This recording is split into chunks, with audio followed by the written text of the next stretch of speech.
kepada kita semua. Selamat pagi teman-teman. Tuhan Allah Yesus Kristus Jehovah Nebata menjadi God.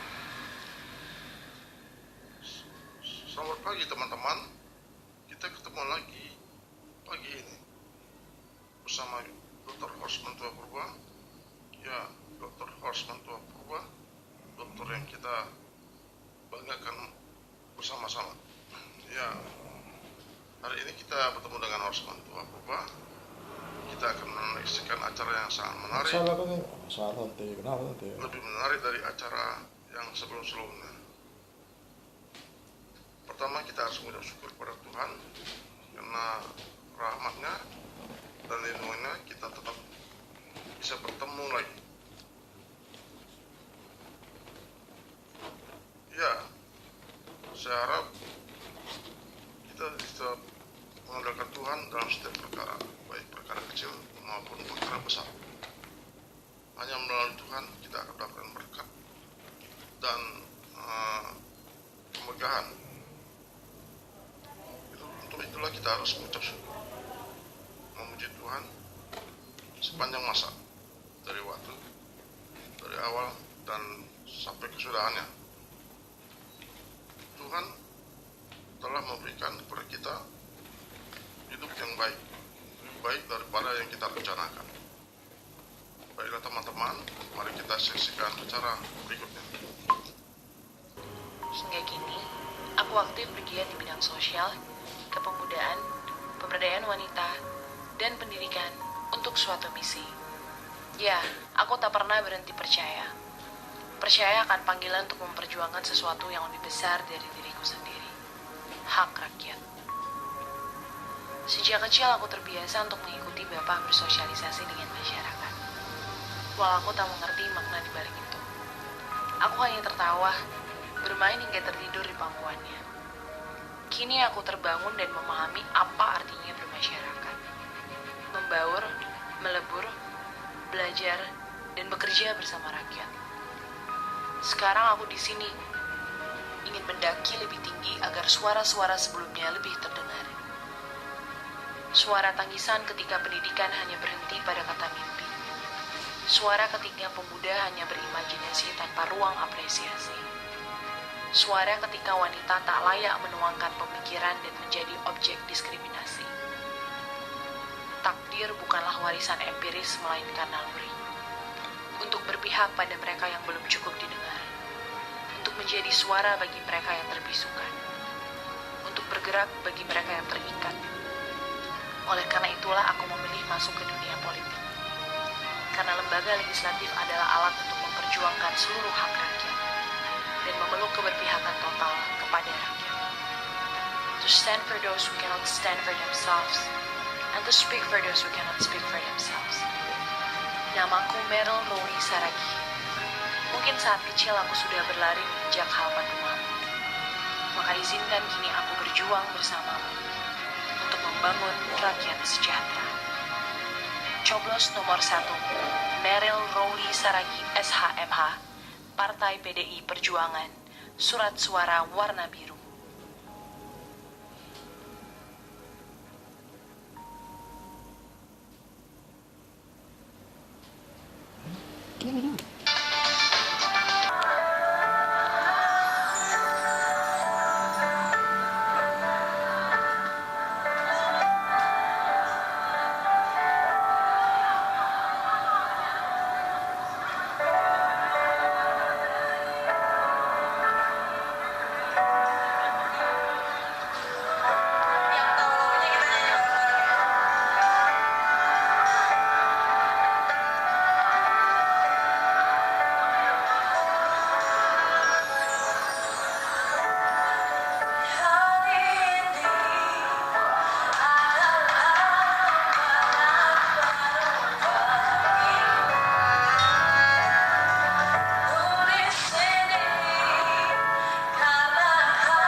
Srikandi Swarnatwipa ini berhasil melenggang ke kursi legislatif dengan perolehan suara yang cukup meyakinkan. Mereka diantaranya terpilih menjadi anggota dewan yang kedua kalinya atau periode kedua, bahkan sebagai pendatang baru di parlemen. Sosok perempuan Sumatera yang menjadi anggota dewan ini tak sedikit dari mereka ditopang oleh paras yang cantik. Selain itu mereka juga masih berusia muda. Edisi kali ini Media Express menyajikan deretan anggota dewan dari Sumatera. Siapa saja mereka? Simak videonya.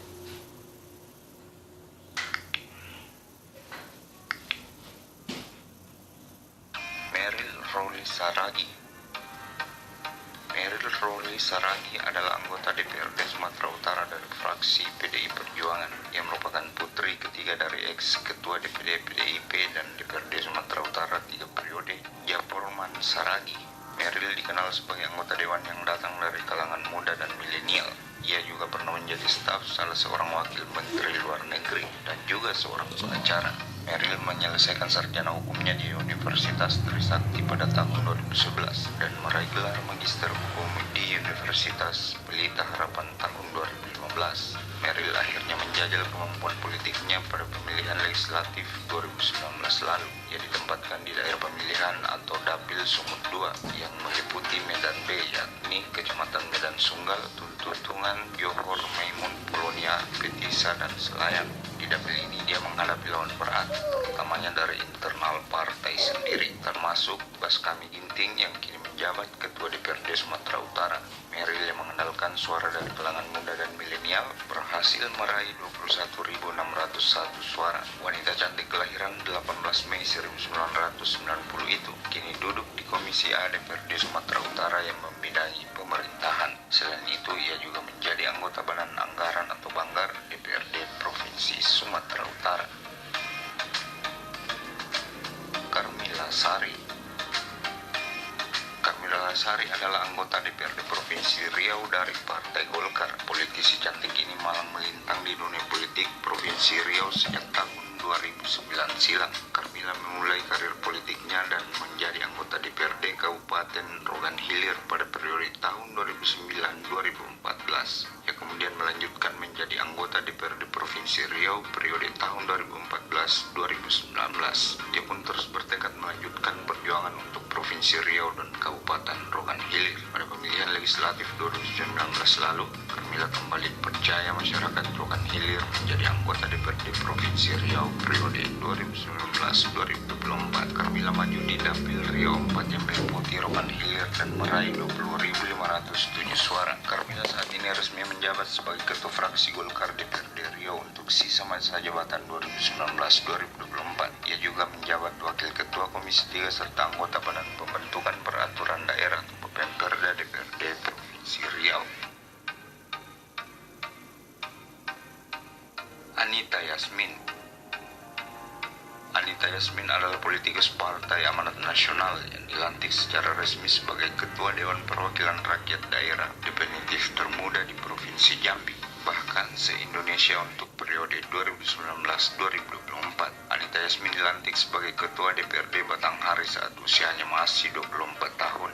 Ia lahir di Jambi tanggal 26 Juli 1995. Anita juga merupakan menantu dari Wakil Bupati Batanghari, Sofia Yusuf. Pada pemilihan legislatif Pileg 2019 lalu, ia maju di Dapil 3 Batanghari dan berhasil meraih sebanyak 2.734 suara. Sebelum terjun ke dunia politik, ia cukup aktif di dunia jurnalistik sebagai presenter berita pada salah satu stasiun TV lokal di Jambi. Anita Yasmin merupakan alumnus Universitas Jambi tahun 2017. Ketua DPRD Batanghari ini melalui paripurna yang mengucapkan sumpah jabatan pimpinan DPRD Batanghari masa jabatan 2019-2024.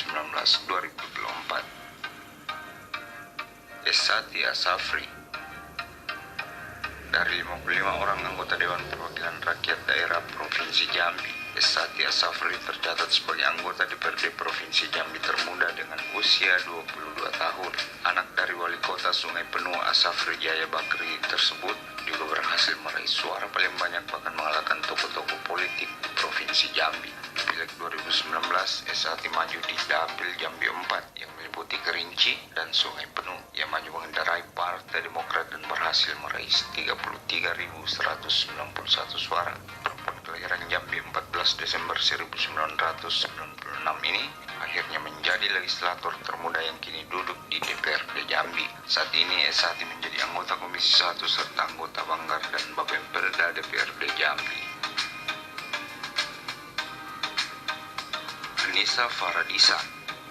Anissa Faradisa di umurnya yang masih 24 tahun telah menjadi anggota Dewan Perwakilan Rakyat Kabupaten atau DPRK Nagan Raya periode 2019-2024. Ia awalnya tidak bercita-cita ingin menjadi anggota DPRK. Uniknya, keinginan Anissa jadi wakil rakyat muncul saat dirinya bangun tidur. Ia pun mendaftarkan diri melalui Gerindra untuk maju menjadi anggota DPRK dari daerah pemilihan 3, meliputi Taduraya, Kuala Pesisir, Kuala dan Triba Makmur. Dan siapa sangka apa yang diinginkan setelah bangun tidur itu pun tercapai. Ia meraih 1.726 suara di dapilnya. Perempuan jebolan Universitas Syah Kuala Aceh jurusan Bahasa Inggris itu akhirnya terpilih menjadi anggota DPRK Nagan Raya. Anissa pun termasuk satu dari 4 serkan di parlemen DPRK Nagan Raya. Selain menjadi anggota fraksi Gerindra, ia juga duduk sebagai anggota di Komisi 2 DPRK Nagan Raya. Lesti Putri Utami menjadi kaum milenial yang mewarnai DPRD Lampung untuk periode 2019-2024. Perempuan berusia 30 tahun ini merupakan politisi Partai Demokrasi Indonesia Perjuangan. Perempuan cantik kelahiran 1988 ini merupakan putri anggota DPR RI yang juga mantan Bupati Lampung Barat Mukhlis Basri. Lesti merupakan alumni Fakultas Hukum Universitas Lampung dan alumni Magister di Universitas Diponegoro Semarang, Jawa Tengah. Pileg 2019, Lesti mencalonkan diri dengan bertarung di daerah pemilihan 2 yang meliputi Lampung Selatan. Caleg PDIP ini pun berhasil meraih suara sebanyak 17.455 suara di dapilnya. Saat ini Lesti tercatat sebagai anggota Komisi 5 DPRD Provinsi Lampung.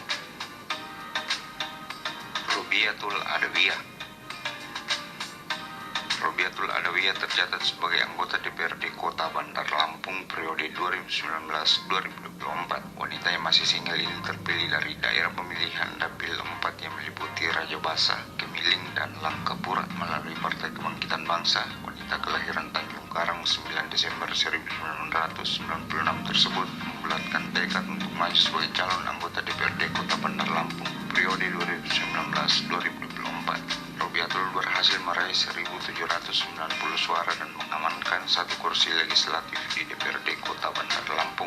Robiatul Adawiyah kini juga terpilih sebagai Ketua Dewan Tanfiz Partai Kebangkitan Bangsa Kota Bandar Lampung untuk masa bakti 2021-2026. Tia Ayu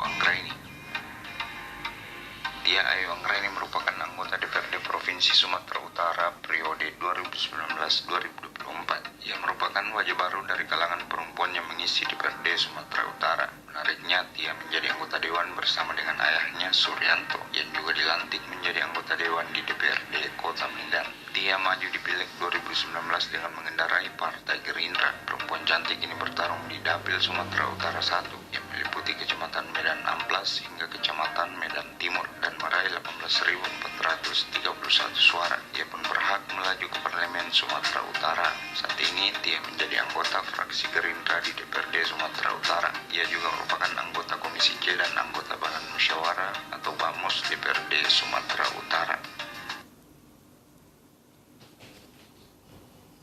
Baru perjuangan untuk diizinkan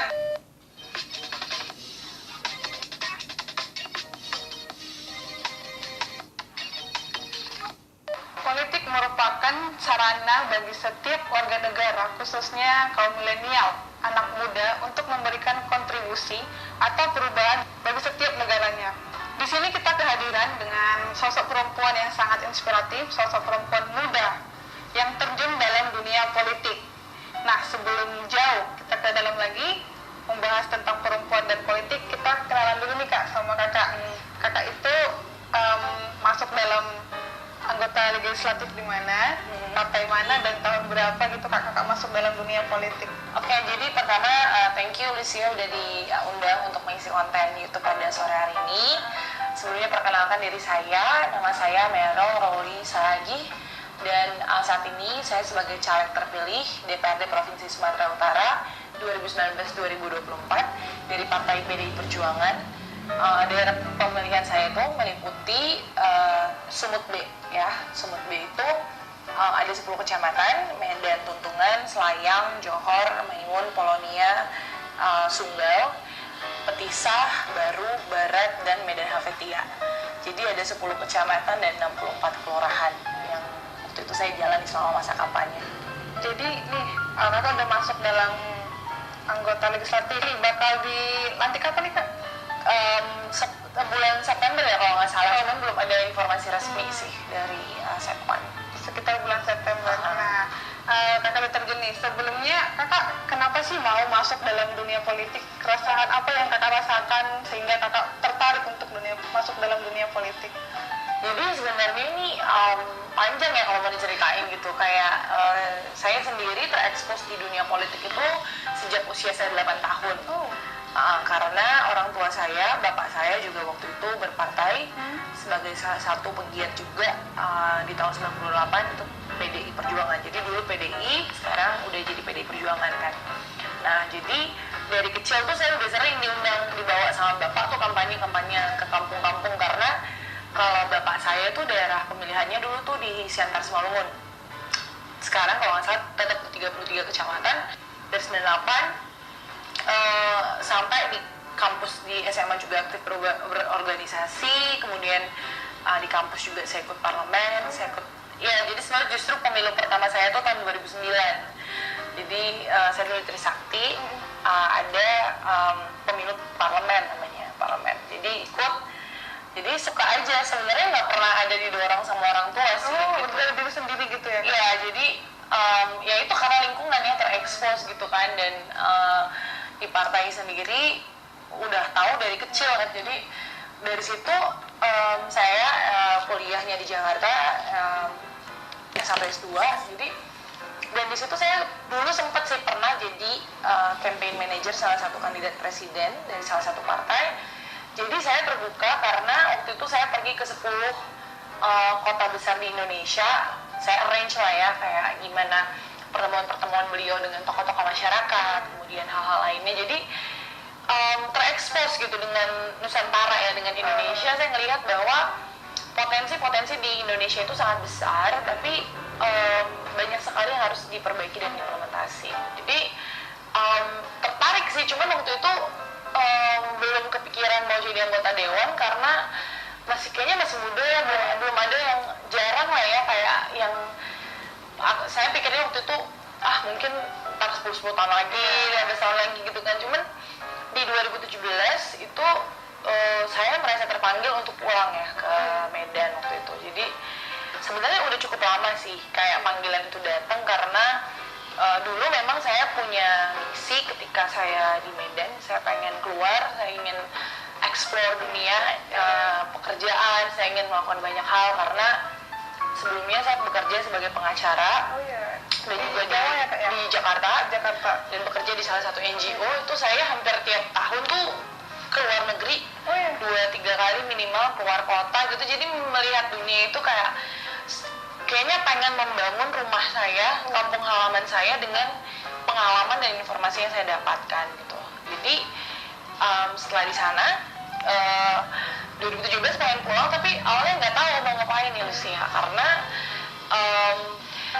saya udah besar di sana, teman saya udah di sana, ya pulang ke sini kayak membangun danau gitu lah. Iya, maksudnya belum tahu juga mau kemana, tapi saya yakin banget, saya punya keyakinan panggilan ini yang membawa saya ke Medan gitu. Jadi kayak pengen melihat ada perubahan di Medan dan di Sumatera Utara. Jadi udah kayak gitu. Pulang, kebetulan saya balik 2017 akhir itu pencalonan Pak Jarod dan Mas Sihan. Kan saya yakin Medan ini, Sumatera Utara ini akan berada di tangan yang baik gitu.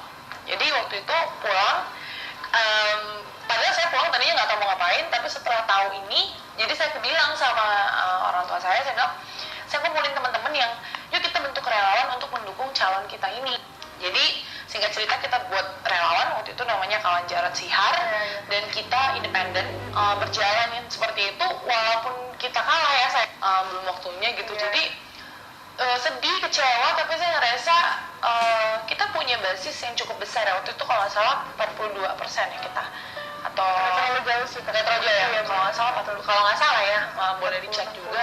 Berbekal itu saya ngerasa karena saya selama masa kampanye ini juga keliling ke daerah-daerah di Sumatera Utara, utamanya di Kota Medan, saya melihat berbagai macam permasalahan itu, ini yang bisa diperbaiki gitu loh. Jadi saya ngerasa ini saatnya kita membawa perubahan dan pembaruan untuk Kota Medan gitu. Jadi awalnya nervous ya, karena nggak ada pengalaman, saya masih muda.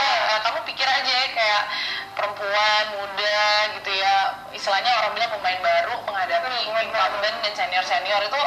Cuman saya punya keyakinan gitu loh. Jadi dengan apa yang saya lakukan, saya bawa dalam doa, saya beranikan diri, akhirnya saya mantap memutuskan untuk maju dalam pencalekan itu. Jadi alurnya seperti itu. Wah, sebenarnya. Emang dari kecil ya Kak, sejak 8 tahun sampai sekarang ya? Iya.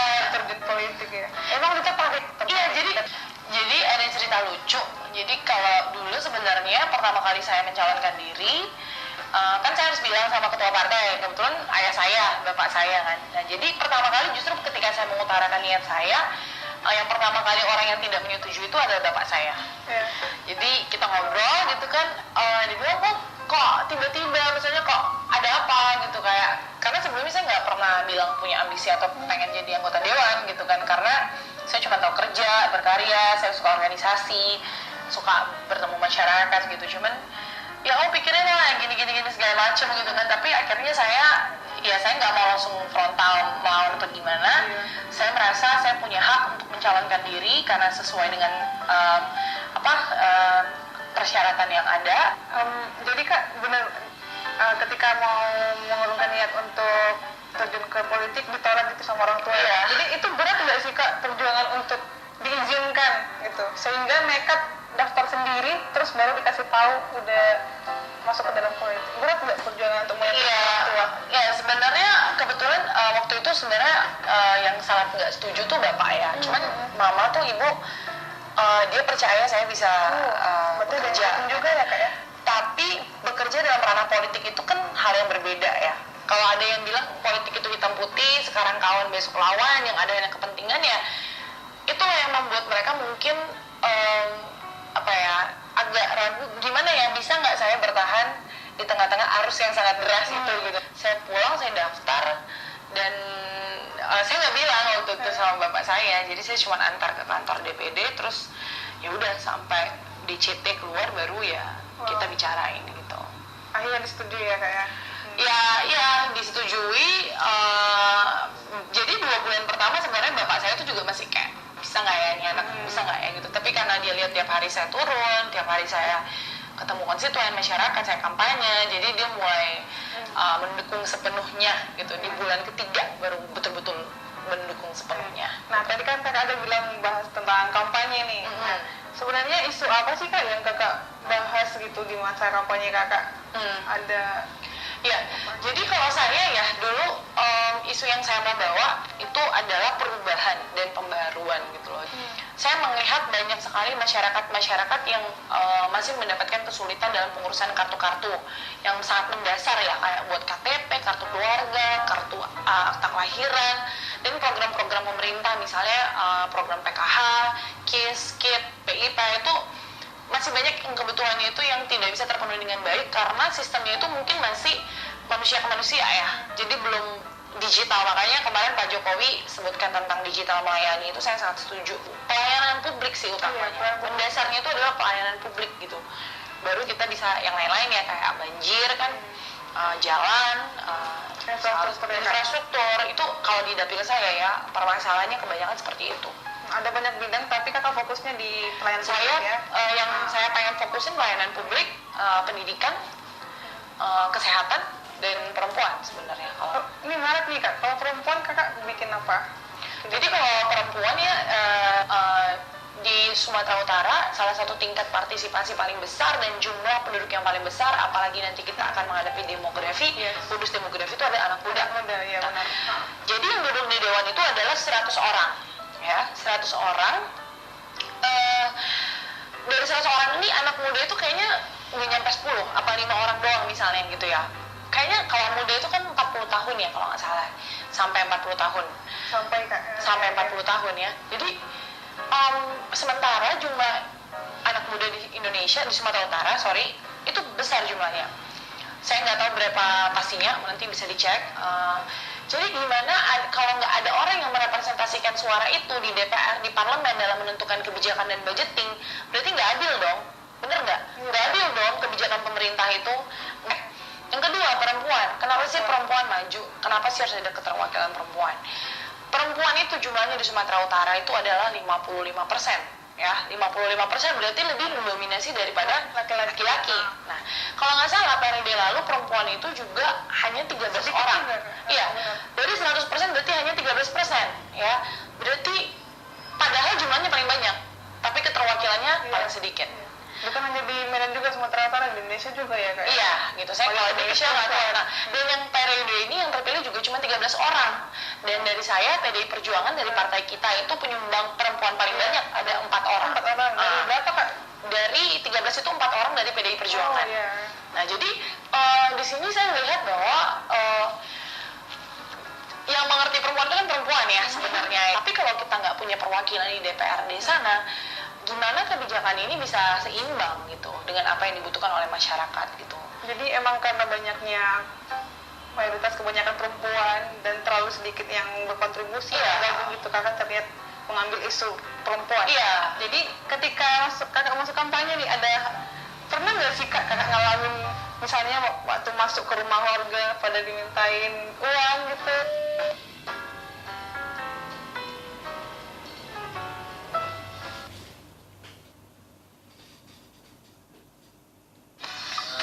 Harganya?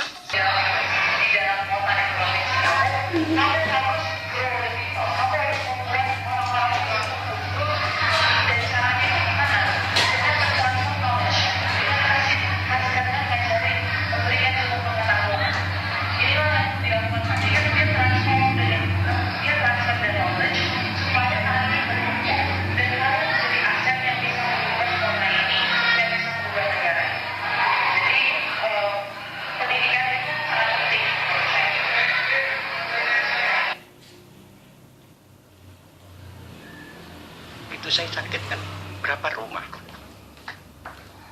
di Grand Wisata.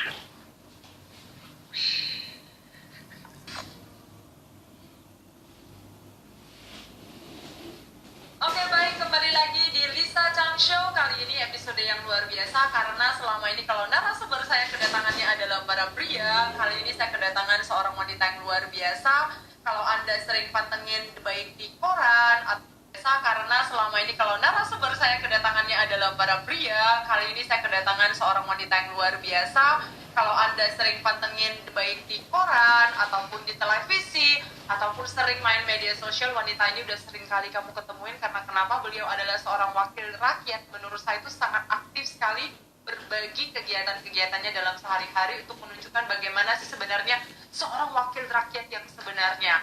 Yang luar biasanya itu karena beliau itu perempuan, bertalenta, pintar, dengan segala kesibukannya dia tetap masih bisa menikmati hobinya. Saya baru saja stalking, beliau itu baru selesai dapat license diving. Siapakah beliau? Langsung saja dengan episode kita kali ini, Kak Meryl Saragih. Hai, halo semuanya.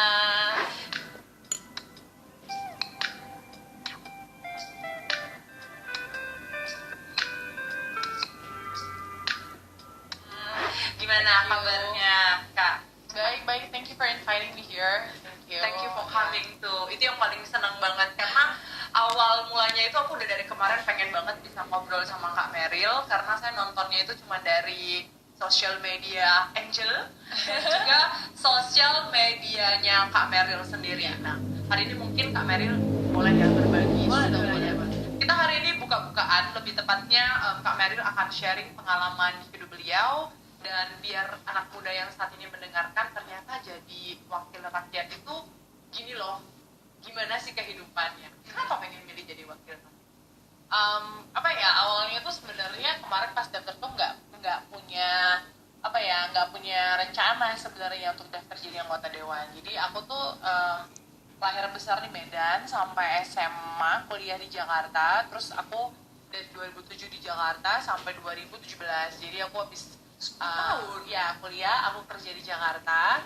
Terus abis itu dari pekerjaan aku kan aku sering kayak traveling gitu kan ke luar negeri, keluar kota gitu kan, ke Jawa dan lain sebagainya. Terus aku kayak ngelihat tuh pembangunan tuh nggak merata, kebanyakan tuh kayak Java sentris, padahal sebenarnya banyak potensi-potensi yang ada di daerah yang mungkin kadang mereka belum punya role model atau local hero yang mereka bisa look up to sehingga bisa membawa pembangunan ke daerah tersebut gitu kan.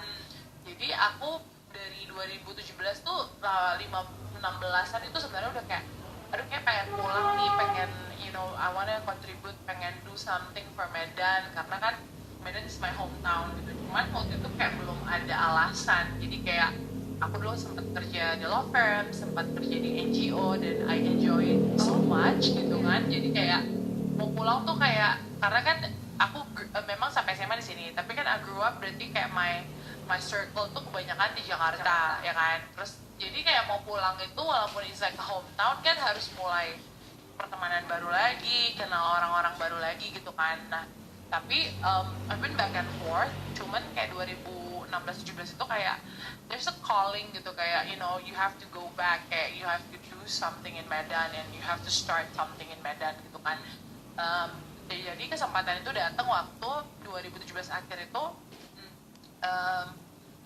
Pak Jarod sama Bang Siar mencalon diri sebagai gubernur dan wakil gubernur gitu kan. Nah, jadi aku waktu itu I'm so excited karena waktu itu aku kan sempat di Jakarta tuh sempat di pemerintahannya Pak Jokowi jadi gubernur, sempat Pak Ahok jadi gubernur, sempat Pak Jarod juga. Jadi kayak I see changes, a lot of changes in Jakarta back then. Jadi kayak aku I'm so excited, kayaknya ini bisa mimpin Sumatera Utara nih untuk towards a better man gitu kan. Kebetulan emang aku ada orang tua background di partai, terus suka lah kayak politik atau misalnya lebih ke volunteering gitu. Jadi aku pulang ke Medan waktu itu jadi salah satu ketua relawan untuk pemenangan Pak Jarod dan Bang Sihar waktu itu. Nah, jadi keliling-keliling 6 bulan gitu ke beberapa kota dan beberapa kabupaten sampai ya pas pemilihan unfortunately kita belum menang gitu kan. Jadi tapi aku tuh kayak banyak juga teman-teman yang mendorong aku. Jadi sebenarnya dalam proses itu tuh nggak ada rencana jadi mau dewan gitu, nggak ada sama sekali. Pas pulang ke Medan tuh kayak I have no clue, tapi kayak aku doa juga ya, panggilan untuk pulang, tapi kayak I have no plan at all. Cuman I believe my intuition, dan banyak banget yang udah aku kayak reconfirm affirmation sampai kayaknya okay, I have to go home, walaupun waktu itu nggak tahu mau ngapain. It's just like kayak what I can do gitu. Bayangin pulang nggak ada duit, maksudnya kayak emang kan nggak kerja ya. Jadi aku tuh sebelum pulang ke Medan, aku tuh 8 months aku travel to 5 countries dan jalan-jalan ya, bener-bener kayak I spend my money karena aku udah waktu itu kayak 5 years work.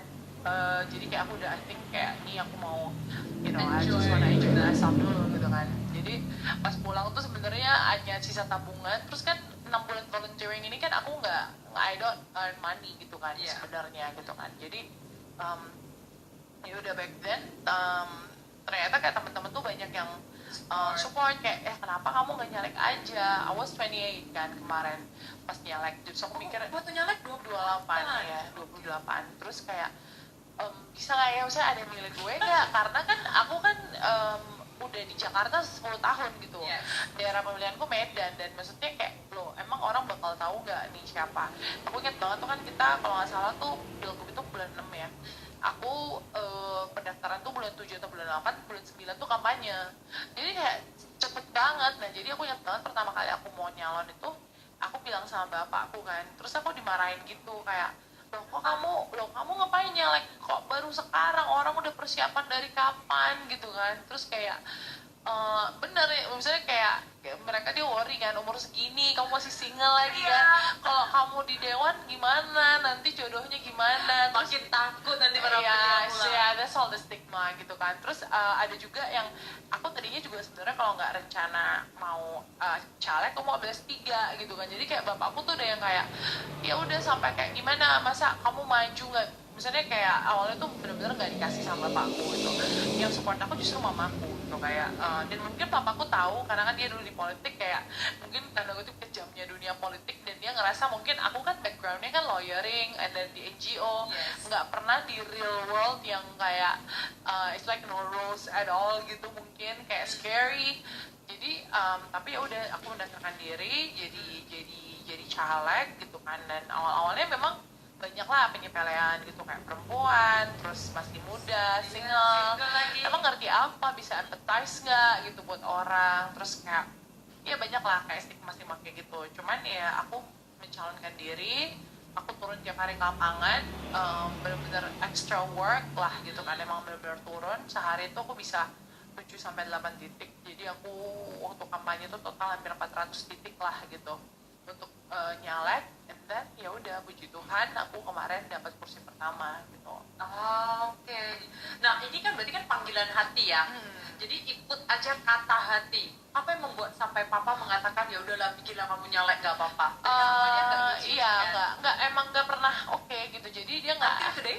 No, today ya, cuma misalnya kayak kemarin untuk kampanye first 3 months aku dicuekin aja, kayak maksudnya dia lihat ini bener nggak nih anak nih, emang iya nggak. Jadi kalau daftarin waktu aku daftarin aku daftarin nyalek juga gitu, ya dia nggak ada gitu, misalnya dia nggak along with me gitu, dia nggak tahu the update and everything, jadi aku jalan sendiri aja. Jadi ada salah satu wakil ketua partai waktu itu nemenin aku, misalnya kayak aku tanya-tanya, terus ngurus berkas semua sendiri.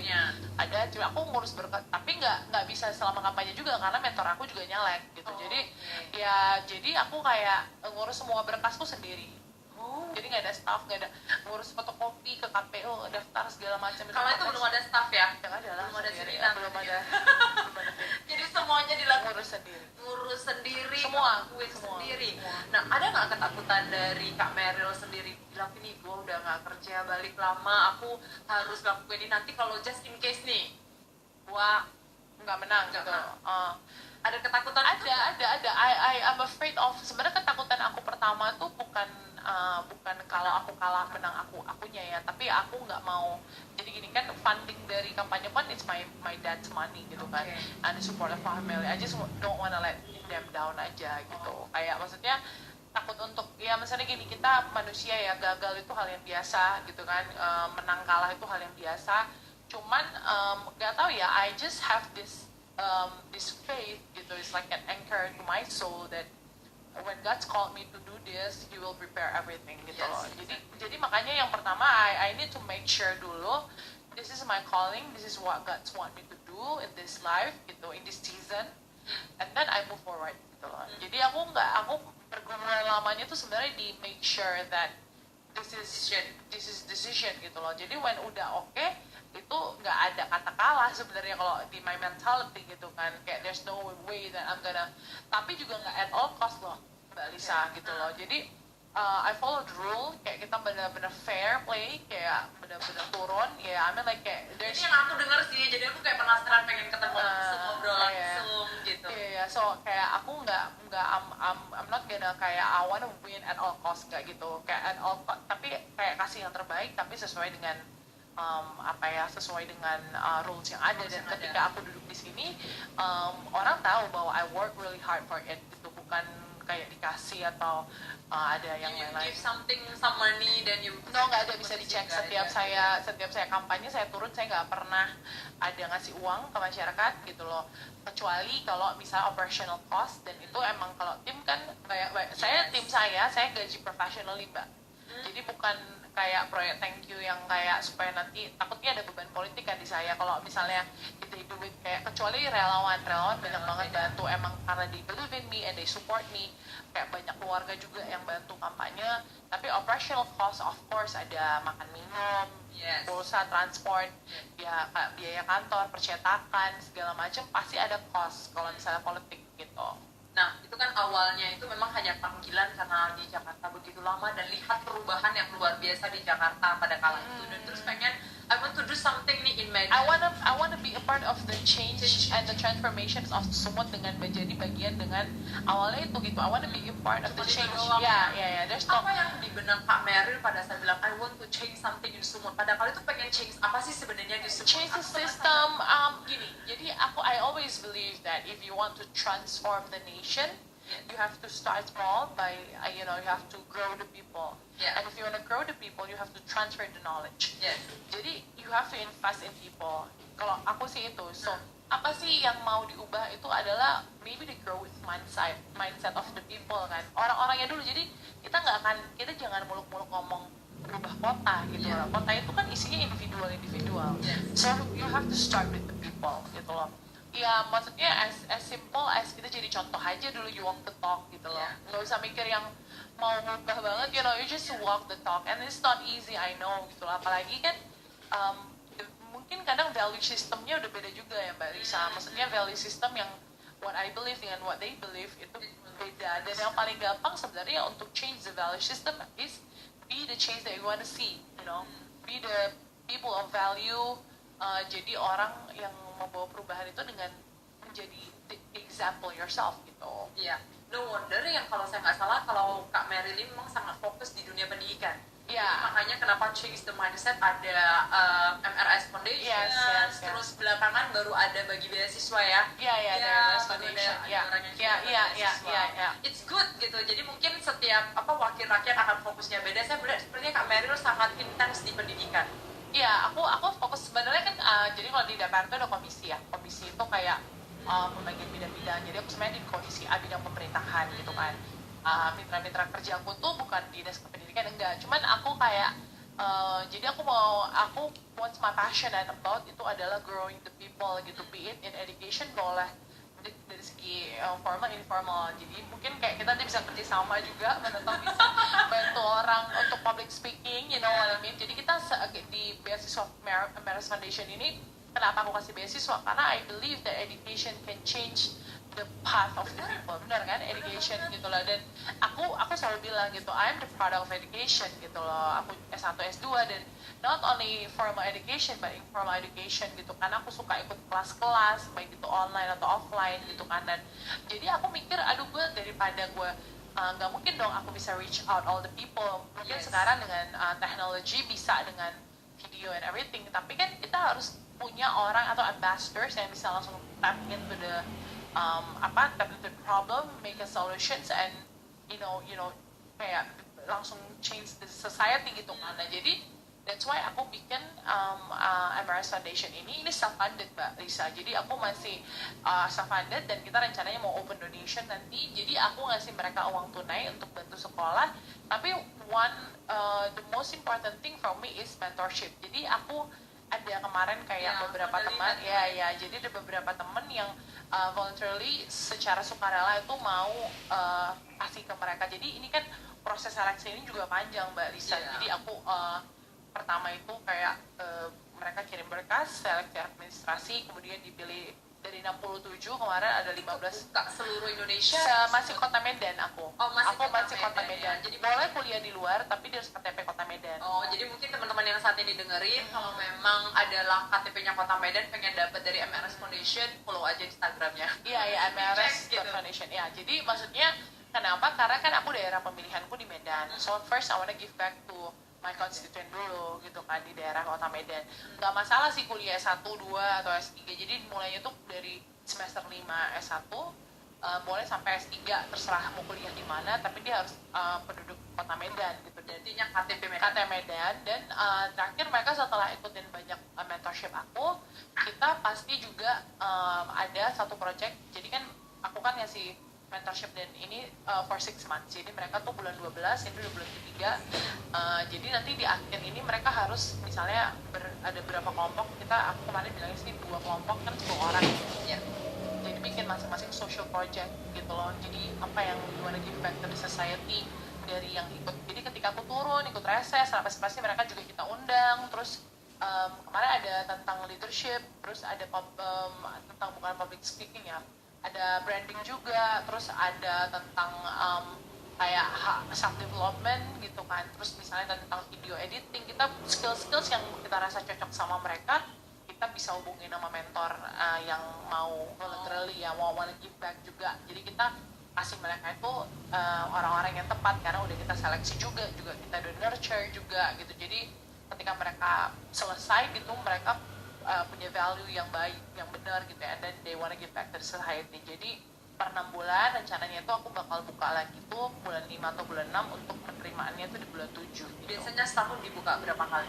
Sebenarnya setahun 2 kali, karena kan ya. semester. Tapi sebenarnya kita nggak membatasi berapa jumlahnya, tapi memang kita seleksi yang baik aja, yang betul-betul yang benar-benar kualitasnya oke, orangnya oke, karena kita sampai psikotes juga, wawancara juga, jadi nggak sembarangan untuk Kak Meryl turun tangan langsung untuk ini.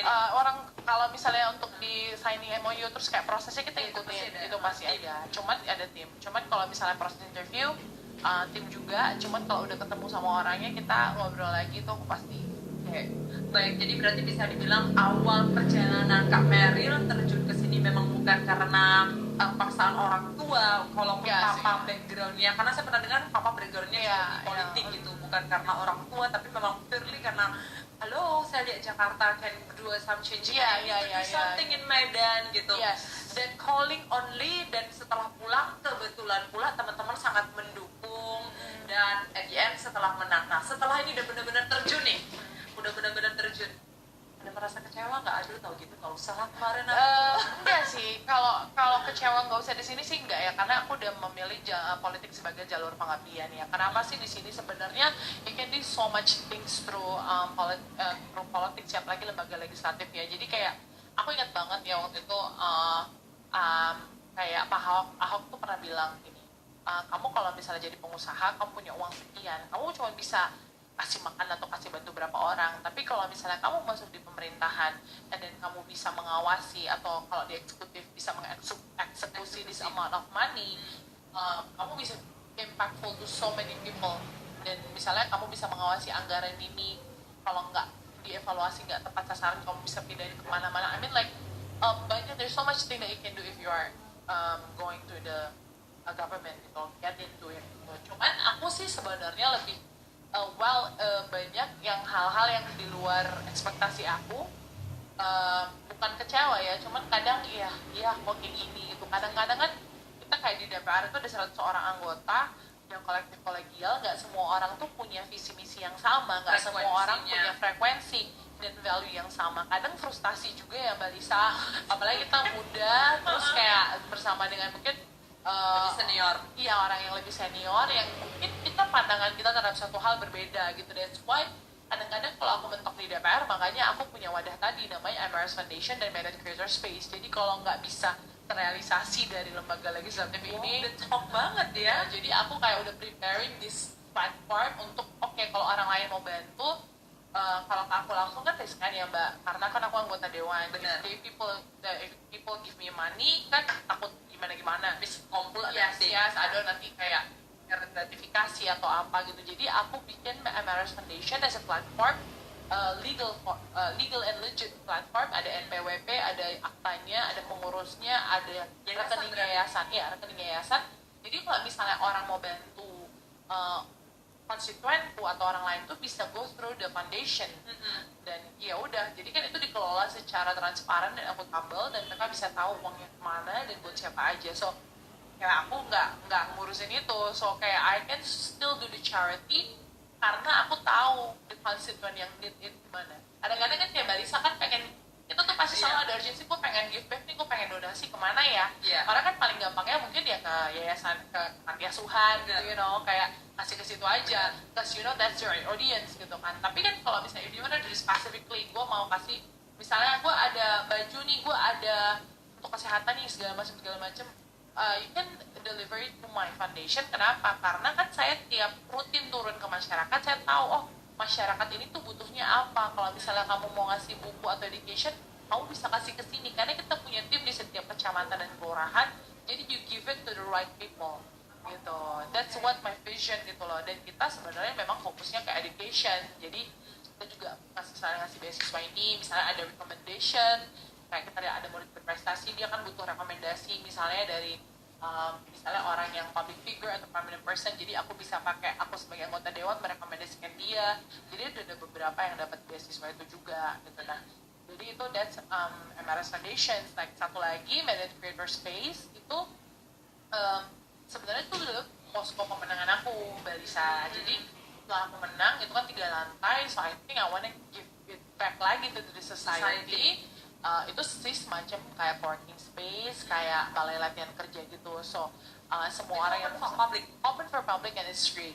Jadi ada internet gratis, terus ada pantry if you wanna make Monday coffee. to Sunday. Monday to Saturday. Kalau misalnya Saturday kalau ada event gitu kan. Oh, Nah, oke. so it's open for public, ada internetnya, ada library, ada dedication desk, ada computer, ada Iya, laptop. iya. So kita punya projector if you wanna make like misalnya kayak training gitu, kita ada meeting room juga, ada function room. So it's like a co-working, it's like an office. Aku give it back to the society. Anak-anak muda bisa pakai misalnya mereka mau meeting atau ada acara. But kalau misalnya mereka berbayar, kita minta kayak 10 to 20% untuk operational cost. Karena kan kalau misalnya kalian commercial ya, you know, ini juga rekening yayasan. Yeah, And we are open for donation. Jadi kalau misalnya ada yang mau nyumbang, kita banyak ada beberapa inisiasi langsung sumbang ke rekening yayasan. Jadi kan kita enak gitu loh Mbak, accountable gitu. Jadi mereka juga bisa lihat uangnya ditransfer kemana, berapa uangnya, kemana dipakai gitu. Kita very accountable for it. Oke. Jadi walaupun setelah terjun ya di dunia politik ternyata memang ada sedikit frustasi, tapi ini yang luar biasa ya teman-teman, kita bisa belajar satu hal. Ketika problem itu terjadi, kita nggak fokus kepada problem itu, tapi think solution. Yes. Jadi kita bisa belajar dari Kak Meryl itu, ya I think solution. Saya mungkin nggak bisa explore melalui platform yang saya ada, tapi saya lakukan dengan yang saya sebisanya saya bisa lakukan. Oke, kalau bilang seperti begini Kak Meryl, nah sekarang berarti Papa udah dukung dong? Penasaran? Of course, Udah dukung, udah agak enakan. Papa kemarin sepertinya Papa sempat drop bentar ya? Iya, udah. Udah enakan, jadi Papa sekarang udah dukung 100. Iya, keluarga sih dukung dari awal gitu. Cuman maksudnya bukan awal yang nggak ngedukung ya. Cuman kayak maybe they know kayak aku tuh orangnya tuh yes, karena aku tuh orangnya AABB gitu. Sebenarnya in politics kan it's colorful gitu loh.